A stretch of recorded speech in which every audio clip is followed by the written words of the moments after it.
I know, yeah, it's good on TFD for helping those kids stay cool because you need a way to stay cool, obviously, today. Very much like yesterday, it's going to be steamy. Of course, it's that time of year. We got a lot of things happening despite what the weather's trying to do. Porter Peach Festival this weekend. If you're headed down to Porter the next couple of days, well, again, from a heat standpoint, I think you know what to expect, kind of like what yesterday was. This evening, it is still going to be very, very hot and muggy, so make sure you're having plenty of water as you're enjoying the peaches, maybe getting some ice cream down there. There are storm chances into Friday and Saturday. Right now, though, those still look like they're more focused on the early morning, early day hours. So early tomorrow morning, scattered storm chances are the highest, and then Friday afternoon, they should be lower. Friday night, though, they pick back up into early Saturday morning. So again, Saturday for the Porter Peach Festival, that chance for storms is mostly early in the day, and as we head further into the daylight hours, those chances should be decreasing, but we may have to be dodging storms at least at times on Friday and Saturday down in Porter. Here's a look from Muskogee this morning. Clouds starting to thin back out after some of those storms that we had earlier on. Jinx in the Tulsa Metro. Again, we had a couple brief showers early this morning, but the heavier storms stayed off to our east and northeast and then southeast as we expected them to. So just some trailing clouds in the Tulsa Metro. Kids, they're going to be outside later today on the field, trying to get some exercise in and maybe play a game of baseball, a game of soccer. Make sure that they are staying hydrated. I know this goes for the kids and adults alike, of course. There may be some wet fields where, of course, there were storms overnight, but obviously heat stress is a major, major hazard for the kids and for any outdoor activities later today. Highs back into the mid to upper 90s, pretty identical to what we had yesterday.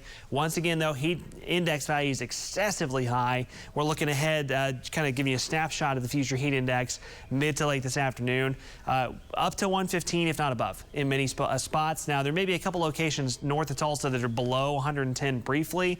I mean, but it's going to be extremely hot and muggy either way. Tomorrow still in the 105 to near 110 range, it looks like on Friday, so very little relief there relatively speaking.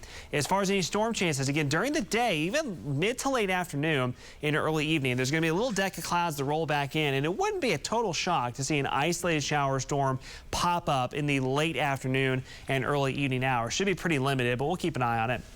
But more so late tonight, again, the late night, overnight hours into early tomorrow morning, which has just been a recurring theme here recently, is when storm chances are the highest. Now, it's still a little difficult to pinpoint or break down exactly where this next complex of storms is going to develop. We may end up with kind of 2 or 3 different clusters of thunderstorms around the area late overnight, early tomorrow morning. Some could be strong to severe with some hail and wind threats, and then by mid-morning tomorrow, guess what? They pretty much go away.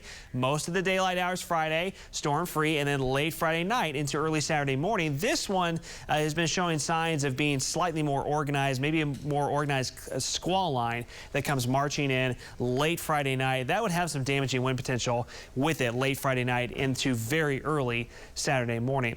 That will also be following with a weak cold front, but at least one, that will drop our temperatures a little bit over the weekend. So after the upper 90s today, mid to upper 90s Friday, we're in the low 90s Saturday and Sunday. We'll take whatever we can get given the heat that we're under right now. And then Sunday may be the one day when the humidity is not too terribly bad. Next week, though, it picks right back up from a heat standpoint. Actual temperatures, thermometer readings approaching 100 next week.